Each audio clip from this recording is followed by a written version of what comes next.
उसके ऊपर paper leak कैसे रुकेगा? देखिए, पढ़ाई आसान हो, पढ़ाई में परीक्षाओं में आसान तरीके से चीज़ों को व्यवस्थित किया जाए। सरकार को कम से कम ये निश्चित करना चाहिए पेपर लीक ना हो, परीक्षाएं रद्द ना हो। और इसलिए क्योंकि बहुत सारे नौजवानों का भविष्य जुड़ा हुआ है और भविष्य से आप खिलवाड़ कर रहे हैं।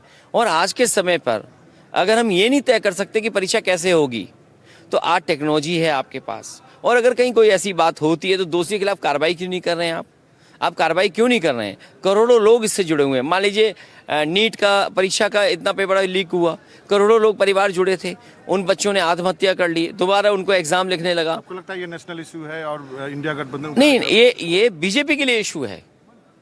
ये बीजेपी को सीरियस लेना। जब आप विकसित भारत अमृत काल की बात कर रहे हैं और आपके यहाँ पेपर लीक हो रहा है, आप दुनिया के में वर्ल्ड इकोनॉमी के वर्ल्ड फोरम पे ये आप जाते हैं और आपके करोड़ों परिवार इस बात के लिए परेशान है कि आप पेपर नहीं करा पा रहे हैं। आप दुनिया के प्लेटफॉर्म पे खड़े होना चाहते हैं, लेकिन आप एक सामान्य पेपर नहीं करा पा रहे हैं, पेपर लीक हो रहा है। आप एयरफोर्स से क्वेश्चन पेपर भेज रहे हैं। क्या दुनिया में ये उदाहरण बनेगा हमारे भारत का?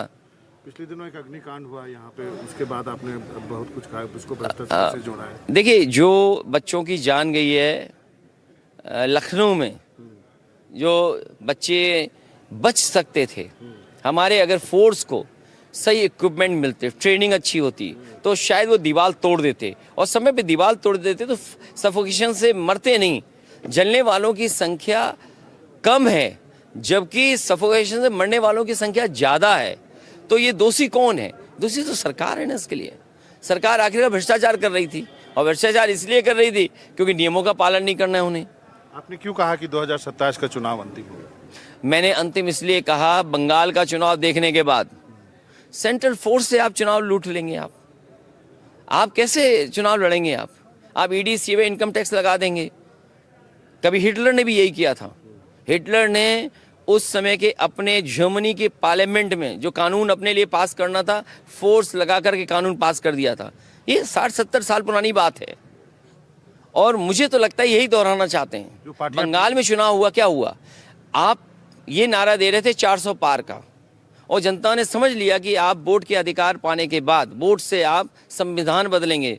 जनता ने उन्हें नहीं जीतने दिया। जो वोट से नहीं कर पाए, वो अब सांसद खरीद के करना चाहते हैं। तो आप सांसद को क्यों डरा रहे हो? जिस तरह से टीएमसी टूटी, शिवसेना टूटी, क्या आपको लगता है कि समाजवादी पर भी नजर रहेगी उनकी? नहीं, हमारी इसलिए नहीं टूटेगी, हमारी पीढ़ियों से जुड़े लोगों की पार्टी है।